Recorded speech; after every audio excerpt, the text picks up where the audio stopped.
नमस्कार साथियों, मैं प्रवीण कुमार स्वागत करता हूं अपने YouTube channel history for RPSC पर।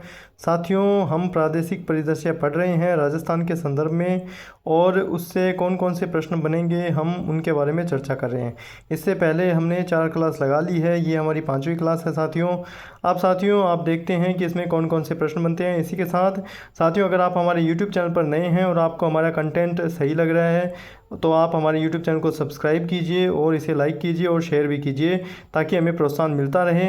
इसी के साथ साथियों, हमने बहुत सारी बुक्स के रिव्यू किए हैं जो आप देख सकते हैं और उनमें से किसी बुक का चयन करना है तो आप उसको भी कर सकते हैं पढ़ने के लिए। इसी के साथ साथियों, हम इसे शुरू करते हैं। संसद सदस्य पीपी चौधरी और मदन राठौड़ को संसद रत्न अवार्ड। साथियों, राजस्थान से 2 जो सांसद हैं उनको सांसद रत्न अवार्ड मिला है। वो है एक पीपी चौधरी और दूसरे हैं मदन राठौड़। हम देख सकते हैं कि प्राइम पॉइंट फाउंडेशन की ओर से संसद रत्न पुरस्कार 2025 की घोषणा करी गई।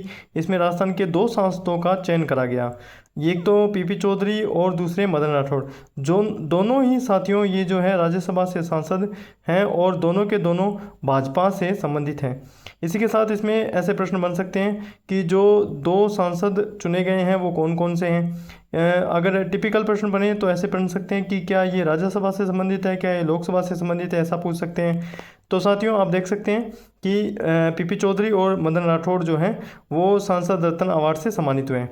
इसके बाद में साथियों अगर प्रश्न है तो प्रदेश के नए बिल्डिंग बॉयलर्स जारी। राजस्थान सरकार के बजाना सरकार ने 12 मई 2025 को नए बिल्डिंग बॉयलर्स जारी किए, जिसमें बिल्डरों की सख्ती और जनहित के प्रावधान करे गए। ये प्रश्न साथियों जैसे नॉर्मली परीक्षा में आपको देखने को नहीं मिलेगा, बहुत ही उच्च स्तर की जो परीक्षा है उसमें आपको देखने को मिल सकता है, जैसे कॉल लेक्चरर भर्ती परीक्षा में मिल सकता है।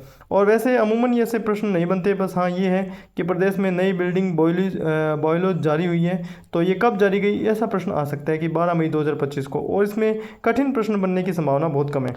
इसी के साथ साथियों आगे देखते हैं कि इलेक्ट्रोपैथी चिकित्सा पद्धति बोर्ड का गठन। ये प्रश्न साथियों शानदार मुझे लगा और परीक्षा में आने की संभावना भी फुल है। इसके साथ इसे पढ़ते हैं। राजस्थान सरकार ने इलेक्ट्रोपैथी चिकित्सा पद्धति बोर्ड का गठन करा 1 मई 2025 को। इस बोर्ड के संबंध में राज्य सरकार ने 30 अप्रैल 2025 को अधिसूचना जारी करी और उसके बाद इस बोर्ड का गठन 1 मई 2025 को करा गया। इस बोर्ड के अध्यक्ष और 5 सदस्य होंगे, यानी इसमें टोटल 6 सदस्य होंगे साथियों। एक अध्यक्ष हो जाएगा, 5 सदस्य होंगे। अध्यक्ष कौन होगा? अध्यक्ष आयुर्वेदा, योग और प्राकृतिक चिकित्सा, यूनानी सिद्धा और होम्योपैथी विभाग का प्रमुख सचिव जो है वो इसका अध्यक्ष होगा। इसी के साथ इसके जो सदस्य हैं वो जैसे हेमंत सेठिया, गोविंद लाल सैनी, कुलदीप वर्मा, हरि सिंह बुमरा और एस पाटोदिया को बनाया गया है। अब आगे देखें तो उल्लेखनीय है कि तत्कालीन वसुंधरा राज्य सरकार ने इस पद्धति को कानूनी मान्यता दी थी। उसमें राजस्थान ऐसा करने वाला देश का पहला राज्य था। तो साथियों इससे जो है प्रश्न बनने की संभावना है। मैं आपको इसको एक बार दिखाता हूँ फिर से, और इसमें कैसे कैसे प्रश्न बनेंगे वो हम लोग देखते हैं। इसमें साथियों पहला प्रश्न तो ये बन जाएगा कि इलेक्ट्रोपैथी चिकित्सा पद्धति बोर्ड का गठन करने वाला देश में पहला राज्य कौन सा है, तो पहला राज्य कौन सा हो गया? राजस्थान हो गया। इसके बाद दूसरा प्रश्न ये बनेगा कि इस बोर्ड का गठन कब किया गया? इलेक्ट्रोपैथी चिकित्सा पद्धति बोर्ड का गठन राजस्थान में 1 मई 2025 को करा गया। आगे प्रश्न बनेगा साथियों कि इस बोर्ड में कितने अध्यक्ष और कितने सदस्य हैं? तो इसमें 5 सदस्य हैं और 1 अध्यक्ष है साथियों। और इसका जो अध्यक्ष है वो आयुर्वेद, योगा और प्राकृतिक चिकित्सा, यूनानी सिद्धा और होम्योपैथिक विभाग का प्रमुख सचिव है। इसी के साथ इसके सदस्य कौन कौन बनाए गए हैं वो आप देख सकते हैं। हेमंत सेठिया, गोविंद लाल सैनी, कुलदीप वर्मा, हरि सिंह बुमरा और एस पाटोदिया।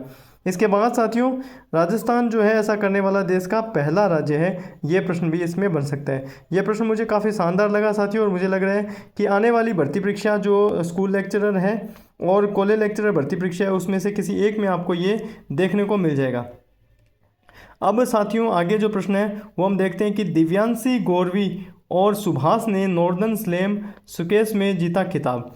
एक तो साथियों ये दिव्यांशी, गौरवी और सुभाष ये 3 खिलाड़ी हैं। ये तीनों के तीनों जो हैं ये स्क्वैश से संबंधित है साथियों। प्रगति ग्लास फाउंडेशन के चैंपियनशिप का आयोजन किया गया। राजस्थान स्क्वैश एकेडमी जयपुर में ये आयोजन करा गया। इसमें दिव्यांशी, गौरवी और सुभाष ने अपने अपने वर्ग में खिताब जीते हैं साथियों। इसी के साथ साथियों आगे प्रश्न बने तो उसमें हम देखते हैं कि उत्तराखंड स्क्वैश चैंपियनशिप में सुभाष ने जीता स्वर्ण पदक। ये जो सुभाष है ये राजस्थान से संबंधित है। उत्तराखंड स्क्वैश चैंपियनशिप का आयोजन देहरादून में 26 से 30 अप्रैल 2025 को किया गया। इस चैंपियनशिप में गुलाबी नगर जयपुर के सुभाष चौधरी ने अंडर 19 बॉयज़ कैटेगरी में स्वर्ण पदक जीता है साथियों। सुभाष ने फाइनल में हरियाणा के प्रियांशु कुमार को हराया। इनके अतिरिक्त गौरी जायसवाल ने कांस्य पदक अपने नाम किया। साथियों, अब प्रश्न आ सकते हैं कि गौरी जायसवाल और जो सुभाष है उनका संबंध किस खेल से है, तो ये स्क्वैश से हैं। सुभाष ने उत्तराखंड स्क्वैश गेम के अंदर स्वर्ण पदक जीता है और गौरी जायसवाल ने कांस्य पदक जीता है साथियों। इसी के साथ एक शानदार प्रश्न और आपको देखने को मिलेगा साथियों, ये जो है ये है राजस्थान की सांगरी को मिला जीआई टैग। पहला प्रश्न तो साथियों सीधा सीधा यही बन सकता है, क्योंकि आजकल राजस्थान की संस्कृति को जो तवज्जो दिया जा रहा है, तो सांगरी हमारा भोजन है।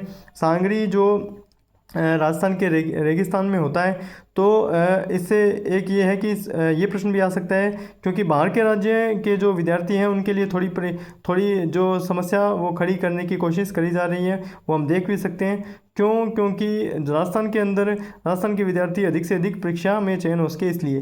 पर बाहर के विद्यार्थी जो अच्छी तैयारी कर रहे हैं, जिनको जॉब की आवश्यकता है, जो बेरोज़गार हैं, उनके लिए दरवाजे खुले हैं, वो जॉब लग सकते हैं। अब साथियों आप देखें कि पहला प्रश्न क्या है, कि ये प्रश्न बन सकता है कि सांगरी क्या है। सीधा सीधा प्रश्न आ सकता है कि सांगरी क्या है, तो आप उसमें आ जाएगा कि ऑप्शन में मिल जाएगा, तो आप बोल सकते हैं कि एक प्रकार की सब्जी है, जो हरी सब्जी है, जो पेड़ पे लगती है और इसकी सब्जी बनती है। इसको सुखा कर भी बनाया जाता है और ये जो हरी सब्जी भी बनती है इसकी। इसी के साथ साथियों अब इसमें देखें कि और कौन कौन से प्रश्न हैं। राजस्थान की सांगरी को मिला जीआई टैग। राजस्थान की राज्य वृक्ष खेजड़ी की सांगरी को जीआई टैग मिला है। एक प्रश्न ये हो गया कि राजस्थान का राज्य वृक्ष कौन सा है, खेजड़ी, और खेजड़ी पर ही सांगरी होती है, उसकी जीआई टैग यानी जियोग्राफिकल इंडिकेशन मिला है। सांगरी राजस्थान का 17वां उत्पाद है, जिसे चेन्नई स्थित जियोग्राफिकल इंडेक्शन रजिस्टर कार्यालय द्वारा रजिस्टर्ड किया गया। अब साथियों इससे पहले 16 जो हैं जो राजस्थान के उत्पाद वो जीआई टैग मिल चुके हैं। उनमें से 16वें नंबर पर है जो सोजत की मेहंदी। सोजत आपको पता है कि पाली के अंदर है और पूरे भारत में प्रसिद्ध है सोजत की मेहंदी। इसी के साथ साथियों अब 17 नंबर पर जो है वो उत्पाद सांगरी को ये जीआई टैग 2025 में मिला है। इसके बाद देखें तो सोजत को जो ये जीआई टैग मिला था 2021 में। सांगरी की पैदावार पश्चिमी राजस्थान में बीकानेर, बाड़मेर और जैसलमेर में होती है।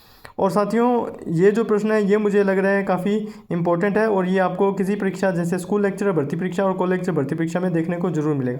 अब आगे देखें तो स्वामी केशवानंद राजस्थान एग्रीकल्चर विश्वविद्यालय ने 17वें उत्पाद सांगरी को जीआई टैग दिलाने में महत्वपूर्ण भूमिका अदा करी।